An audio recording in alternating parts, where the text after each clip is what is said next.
Welcome back to Creeping Secrets After Midnight, where shadows hold secrets and silence screams louder than any scream. If you enjoy spine-tingling stories that blur the line between reality and nightmare, make sure to hit that like button and subscribe for more haunting tales. Tonight, we're entering the abandoned corridors of St. Margaret's Hospital, where one nurse discovers that some calls for help echo far beyond the grave. Turn down your lights, settle in, and let me tell you about the bell that never stops ringing. The blizzard hit St. Margaret's Hospital like a vengeful spirit, howling through the corridors with voices that seemed almost human.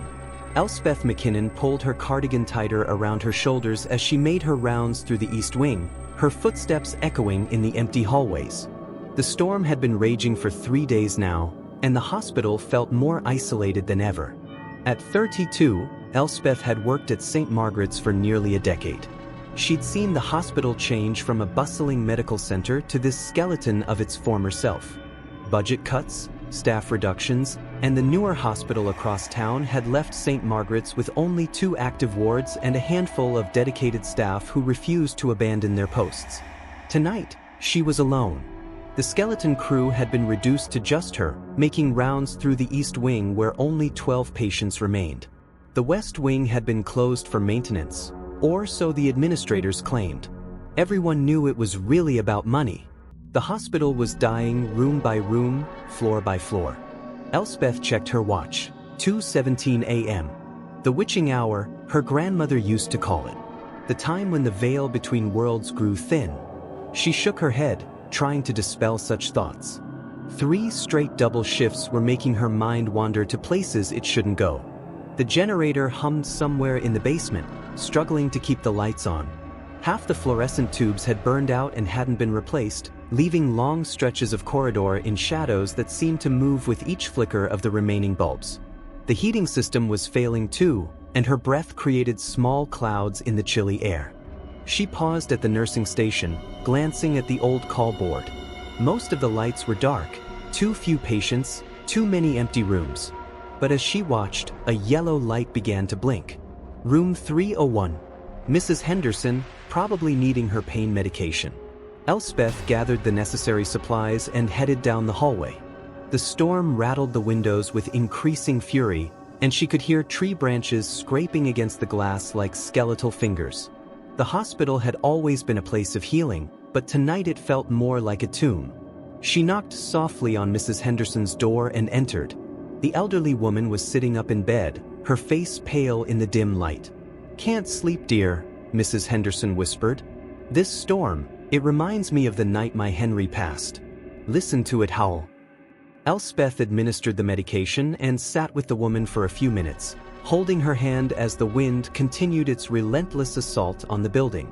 There was something comforting about human contact on a night like this, even if it was just the simple touch of skin against skin. "Nurse McKinnon," Mrs. Henderson said suddenly, her grip tightening. "Do you ever hear them calling?" "Hear who calling, Mrs. Henderson?" "The ones who used to be here. Sometimes, late at night, I hear the call bells ringing from the empty rooms. Especially from the children's ward." Elspeth felt a chill that had nothing to do with the failing heating system. The children's ward had been closed for 10 years, ever since. She pushed the thought away. "It's just the storm playing tricks," she said softly. "Old buildings make strange noises." But as she spoke, she could have sworn she heard it. A faint, tinkling sound like a call bell, coming from somewhere deeper in the hospital. Mrs. Henderson's eyes widened. "There?" she whispered. "You hear it too." After settling Mrs. Henderson back to sleep, Elspeth returned to the nursing station. The call board showed all lights dark, but the sound she'd heard, or thought she'd heard, lingered in her mind. She poured herself a cup of coffee from the pot that had been sitting too long, the liquid bitter and lukewarm. The hospital's history weighed on her tonight more than usual. St. Margaret's had been built in 1952, a state-of-the-art facility for its time. The children's ward had been on the 3rd floor, in what was now part of the abandoned West Wing. It had been closed after the incident in 1965, the death of little Sarah Chin, a 7-year-old girl who had been recovering from pneumonia. The official report said it was heart failure, unexpected but not unheard of in young patients with respiratory complications. But the nurses who had been there that night told different stories. They spoke of call bells ringing incessantly from Sarah's room in the hours before her death, of a child's voice calling for help that seemed to come from everywhere and nowhere at once. Sarah had been alone when she died. Her parents had gone home for the night, trusting that she was on the mend. The night nurse had found her in the morning, still and cold, her small hand reaching toward the call button she'd never quite managed to press. Elspeth had heard the stories when she first started working at St. Margaret's. The older nurses would speak of them in hushed tones, always prefacing their tales with, "I don't believe in ghosts, but..." The incidents had been frequent enough that the hospital administration had eventually decided to close the children's ward entirely, citing structural concerns and budget constraints. But tonight, with the storm raging and the hospital feeling more like a mausoleum than a place of healing, those old stories seemed less like folklore and more like warnings. The coffee cup trembled in her hands as she heard it again. Definitely a call bell, coming from the direction of the West Wing. The sound was faint but unmistakable, the gentle chiming that had summoned nurses to patients' bedsides for decades. Elspeth checked the call board again. All lights remained dark. The West Wing had been disconnected from the main system years ago. There was no way for a call bell to ring from that section of the hospital. She tried to rationalize it. The storm could be causing electrical interference. Old wiring might be shorting out, creating phantom signals. The wind could be moving loose objects, creating sounds that resembled bells. But as she sat there, trying to convince herself of these logical explanations, the sound came again. This time, it was longer, more insistent. 3 distinct chimes, then silence. Room 301. No, that was Mrs. Henderson's room. This was coming from the old numbering system, from the children's ward. Room 301 in the West Wing. Sarah Chen's room. Elspeth's rational mind screamed at her to stay put, to ignore the sound, to focus on her living patients. But something deeper, some instinct that had nothing to do with logic, was pulling her toward that abandoned corridor. She grabbed her flashlight and a set of master keys, telling herself she was just doing her job. If there was an electrical problem in the West Wing, it needed to be investigated. If someone had somehow gotten into the closed section, they needed to be found. The heavy door to the West Wing was locked, just as it should be. But as Elspeth inserted the key, she noticed that her hands were shaking. The lock turned with a rusty click, and the door swung open on hinges that groaned like souls in torment. The West Wing stretched before her like a throat waiting to swallow her whole. The beam of her flashlight cut through the darkness, revealing a corridor that seemed to go on forever. The air was colder here, so cold that her breath formed visible clouds. The heating system had been disconnected from this section years ago, but this felt like more than just the absence of warmth. It felt like the presence of something else entirely. Dust motes danced in her flashlight beam, disturbed by her passage. The walls were still painted in the cheerful yellow that had been chosen for the children's ward, but time and neglect had turned the color sickly, like jaundiced skin. Child-sized handprints were still visible in some places, pressed into the paint when it had been fresh decades ago. Her footsteps echoed strangely in the abandoned corridor, each sound seeming to multiply and return from the darkness ahead. She passed empty rooms, their doors standing open like mouths frozen in silent screams. In some, she could see the outlines of hospital beds, still made up with sheets that had yellowed with age. The numbers on the doors counted upward: 295, 296, 297. Getting closer to 301. As she walked, Elspeth tried to remember the layout of the children's ward. It had been designed to feel less institutional than the adult wards, with colorful murals on the walls and a playroom at the end of the corridor. But the murals had faded, and in the harsh beam of her flashlight, the cartoon animals looked twisted and malevolent. She paused at room 299, just 2 doors away from Sarah's room. The silence was absolute except for the distant howling of the storm. Even that seemed muffled here, as if the very air was thicker, more resistant to sound. Then she heard it again. The call bell, clearer now, coming definitely from room 301. 3 chimes, just as before, but this time they seemed to carry a note of urgency, of desperation. Elspeth's training kicked in. A patient was calling for help. It didn't matter that the patient had been dead for 10 years, that the room had been empty for a decade. The sound of that bell triggered something deeper than conscious thought, a response that had been ingrained through years of caring for the sick and dying. She quickened her pace, her flashlight beam bouncing ahead of her as she hurried toward room 301. The door was closed, unlike the others she had passed. The number on the door was slightly askew, as if it had been jarred loose at some point and never properly reattached. Elspeth reached for the handle, then hesitated. What if she was having a breakdown? What if the stress of working alone, of 3 double shifts in a row, had finally pushed her over the edge? What if she opened that door and found nothing but empty air and her own fractured sanity? The call bell chimed again, 3 times, and this time she could swear she heard something else. A small voice, weak and frightened, calling out, "Nurse? Please, I need help." Her hand closed on the door handle and she turned it. The door opened into a room that should have been empty but felt anything but vacant. Elspeth's flashlight beam swept across a space that was identical to every other patient room in the hospital. White walls, a single window, a hospital bed pushed against the far wall. But there was something wrong with the proportions, something that made her feel dizzy and disoriented. The bed was made up with crisp white sheets, as if housekeeping had just finished preparing it for a new patient. But that was impossible. The West Wing had been closed for a decade. No one had maintained these rooms. As her light moved across the bed, Elspeth gasped. There, on the pillow, was the clear indentation of a small head. The depression was perfectly formed, as if someone had just been lying there moments before her arrival. The room was freezing, colder than the corridor had been. Her breath came in sharp puffs, and she could feel the cold seeping through her uniform and into her bones. It was the kind of cold that didn't just chill the body but seemed to freeze the very soul. She approached the bed slowly, her footsteps muffled by the thick silence that filled the room. The indentation on the pillow was undeniable, round, small, the size that would be left by a child's head. The sheets around it were smooth and undisturbed, as if whoever had been lying there had simply vanished. Elspeth reached out tentatively, her fingers hovering over the depression. She could feel the cold radiating from it, a cold that seemed to have nothing to do with the temperature of the room and everything to do with something else entirely.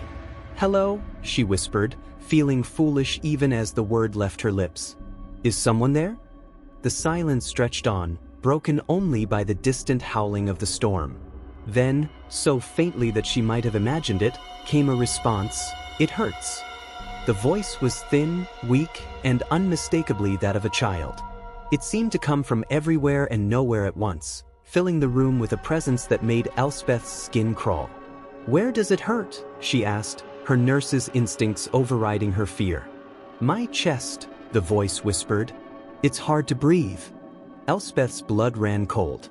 Those were the exact symptoms that Sarah Chin had complained of in the hours before her death. The medical records had described difficulty breathing, chest pain, a sense of suffocation that had grown worse as the night progressed. She looked around the room, trying to find some source for the voice, some explanation for what she was experiencing. But the room was empty, containing nothing but the bed with its mysterious indentation and the growing sense that she was not alone. "What's your name?" she asked, her voice barely above a whisper. "Sarah," came the reply, so soft that it might have been the wind. "Sarah Chin. I'm scared." Elspeth's flashlight beam wavered as her hand began to shake. She had read the medical records, had heard the stories from the older nurses. Sarah Chen had been 7 years old when she died, alone in this very room, calling for help that never came. "I'm here now," Elspeth said, not knowing why she was talking to what might be her own imagination. "I'm here to help."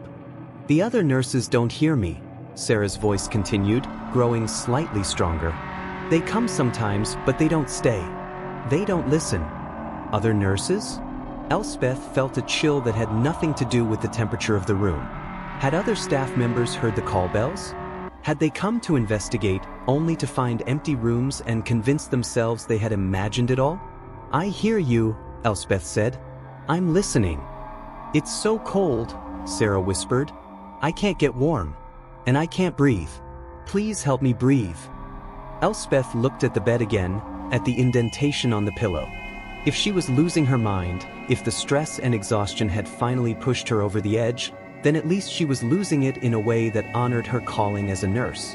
Even if the patient was a ghost, even if the voice was just her own guilty conscience, she couldn't ignore a call for help. She moved closer to the bed, her flashlight illuminating the depression on the pillow. "What can I do to help you?" she asked. "Stay with me," Sarah's voice pleaded. "Don't leave me alone. I've been alone for so long." Elspeth pulled the room's single chair closer to the bed and sat down. The metal legs scraped against the floor with a sound that seemed to echo forever in the strange acoustics of the room. She kept her flashlight pointed at the bed, at the indentation that seemed to grow more pronounced the longer she looked at it. "I'm here," she said softly. "I won't leave you alone." The presence in the room seemed to settle, as if her words had provided some comfort to whatever was there. The oppressive cold remained, but it felt less hostile now, more like the chill of sadness than the freeze of fear. "Tell me about the night you died," Elspeth said, not sure why she was asking but driven by an instinct that this was important. "I kept ringing the bell," Sarah's voice whispered. "My chest hurt so bad and I couldn't breathe. I kept pressing the button, but no one came. I could hear the bell ringing, but the nurses were busy with other patients."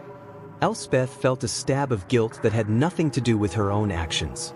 She hadn't even been born when Sarah died, but the weight of professional responsibility, of calls unanswered and help that came too late, settled on her shoulders like a mantle of shame. "I'm sorry," she said. "I'm so sorry no one came." "It wasn't their fault," Sarah's voice continued. "There was an emergency in the adult ward. A man having a heart attack. All the nurses went to help him. But I was so scared and I couldn't breathe and I kept ringing the bell." The beam of Elspeth's flashlight flickered, and for a moment she thought she saw something. A small figure under the covers, the outline of a child's body beneath the sheets. But when the light steadied, there was nothing there but the indentation on the pillow. "I died alone," Sarah whispered. "I died calling for help and no one heard me." "I hear you now," Elspeth said, tears streaming down her face. "I hear you and I'm here." The room fell silent except for the distant storm. Elspeth sat in the chair, keeping vigil over an empty bed, talking to a voice that might have been her own exhausted mind creating what she needed to hear. But it didn't matter. Real or imagined, Sarah needed someone to listen, someone to care. "What was it like?" Elspeth asked. "Before you got sick?" "I loved the colors," Sarah's voice said, and for the first time, there was a note of happiness in it. The yellow walls, the animal paintings. My favorite was the rabbit. He had such kind eyes. Elspeth remembered the faded murals in the corridor, the cartoon animals that had looked so sinister in her flashlight beam. To a child, they would have been comforting, friendly faces watching over the young patients. "My parents brought me books," Sarah continued. "I was learning to read big words. I wanted to be a nurse when I grew up, like you." The words hit Elspeth like a physical blow. A 7-year-old girl who had dreamed of becoming a nurse, who had died alone in a hospital room while calling for help. The tragedy of it, the waste of a life that had barely begun, overwhelmed her. "You would have been a good nurse," she said through her tears. "You would have cared about people." "I do care," Sarah whispered. "That's why I keep ringing the bell. I want to help the other patients. I want to make sure they're not alone like I was." Elspeth looked around the room, at the shadows that seemed to move independently of her flashlight beam. "Are there others here? Other patients who died?" "Some," Sarah said. "But they're sleeping. They're at peace. I can't sleep. I keep thinking about that night, about how scared I was. I keep ringing the bell, hoping someone will come." "I came," Elspeth said. "I heard you and I came." "Will you stay until morning?" Sarah asked. "I don't want to be alone anymore." Elspeth checked her watch. It was nearly 4 a.m. She should be making rounds, checking on her living patients. But Mrs. Henderson and the others were stable, and something told her that this was more important than following routine. "I'll stay," she promised. "I'll stay until morning." The hours passed slowly in that cold, strange room. Elspeth sat in the chair, her flashlight beam growing dimmer as the batteries weakened. She talked to Sarah, telling her about the hospital as it was now, about the patients in the East Wing, about the changes that had come to St. Margaret's over the years. Sarah listened, occasionally asking questions or making observations that seemed to come from someone much older than 7. Death, it seemed, had given her a perspective that transcended her physical age at the time of passing. "The hospital is dying too," Sarah said at one point. "I can feel it. The sadness, the emptiness. It's like the life is draining away." Elspeth nodded, though she wasn't sure if the gesture could be seen. "There aren't many patients left. The city wants to close St. Margaret's, build something new." "Will you go to the new hospital?" Sarah asked. "I don't know," Elspeth admitted. "I've been here so long, it feels like home. But maybe it's time for a change." "I can't leave," Sarah said sadly. "I've tried, but I'm tied to this place, to this room. I keep hoping that someday, someone will hear me and understand." "I understand," Elspeth said. "You died afraid and alone, and you can't rest until someone acknowledges what happened to you." "Is that what you think?" Sarah asked, and there was something different in her voice now, something that made Elspeth's skin crawl. "Isn't it?" Elspeth replied, suddenly uncertain. The silence stretched on, and when Sarah spoke again, her voice seemed to come from a different place in the room, as if she had moved. "What if I told you that I never died alone?" she said. "What if I told you that someone was with me that night, someone who could have helped but chose not to?" Elspeth's blood ran cold. "What do you mean?" Elspeth's blood ran cold. "What do you mean?" "The night nurse," Sarah whispered, and now her voice seemed to fill the entire room. "She heard my call bell. She came to my room, looked at me struggling to breathe, and then she left. She said she had more important patients to attend to." "That's not possible," Elspeth said, her voice shaking. "The records say you died alone." "The records lie," Sarah said, and now there was anger in her voice, a cold fury that made the temperature in the room drop even further. "She let me die because I was just a child, just a sick little girl who wasn't important enough to save." Elspeth stood up from the chair, her flashlight beam swinging wildly around the room. "Who was it? Who was the nurse?" "Does it matter?" Sarah asked. "She's dead now too. Heart attack, 5 years ago. But she lived her whole life knowing what she had done, knowing that she had let a child die." The room seemed to spin around Elspeth. If what Sarah was saying was true, then the ghost wasn't just a lost soul seeking comfort. She was seeking justice, acknowledgement of the crime that had been committed against her. "Why are you telling me this?" Elspeth asked. "Because you're different," Sarah said. "You came when I called. You listened. You cared. But now you have to choose." "Choose what?" "Whether to tell the truth or to keep the secret. Whether to let my death mean something or to let it remain just another tragedy in an old hospital." Elspeth's mind raced. If Sarah was telling the truth, then there was no one left to punish, no justice to be served. The nurse who had abandoned her was dead. The hospital was dying. What would be gained by revealing the truth now? "I don't know what you want me to do," she said. "I want you to remember," Sarah said. "I want you to carry my story with you. I want you to make sure that no other child dies alone and afraid because someone decided they weren't important enough to save." The first light of dawn was beginning to filter through the room's single window, gray and weak but undeniably real. Elspeth's flashlight finally died, plunging the room into the half-light of early morning. As the natural light grew stronger, she looked at the bed. The indentation on the pillow was still there, but it seemed fainter now, as if whatever had created it was fading with the darkness. "Sarah?" she called softly. There was no answer. The presence that had filled the room was gone, leaving only the cold and the silence and the faint depression on a pillow that might have been caused by nothing more than an old mattress settling under its own weight. Elspeth stood in the doorway of room 301, looking back at the bed one last time. In the gray light of dawn, the room looked exactly what it was: abandoned, neglected, empty. The indentation on the pillow could have been explained by any number of mundane causes. The voice she had heard could have been her own exhausted mind creating what she needed to hear. But she knew better. Real or imagined, Sarah Chen had been with her through the long night, sharing her story, seeking the acknowledgement she had been denied in life. And now, as the sun rose over St. Margaret's Hospital, Elspeth carried that story with her. She locked the door to the west wing behind her and returned to the nursing station. The call board was still dark, all lights off. Her living patients were still sleeping, their needs temporarily satisfied. The storm had passed, leaving the world outside blanketed in fresh snow that sparkled in the morning light. Dr. Harrison arrived at 7 a.m. for morning rounds, stamping snow off his boots and complaining about the weather. He found Elspeth at her station, pale and exhausted but alert. "Rough night?" he asked, pouring himself a cup of coffee. "The storm kept everyone restless," she replied, not technically lying. "Well, you look like you've seen a ghost," he said with a laugh, then paused as he noticed her expression. "Are you all right, Elspeth? You look like you haven't slept at all." "I'm fine," she said, "just tired." But she wasn't fine.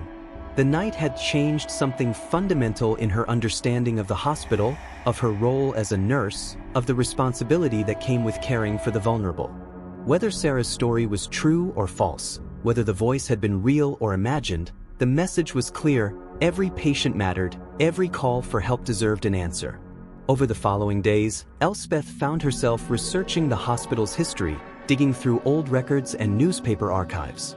The official story of Sarah Chen's death was exactly as she had always heard it: a tragic case of heart failure in a young patient with respiratory complications.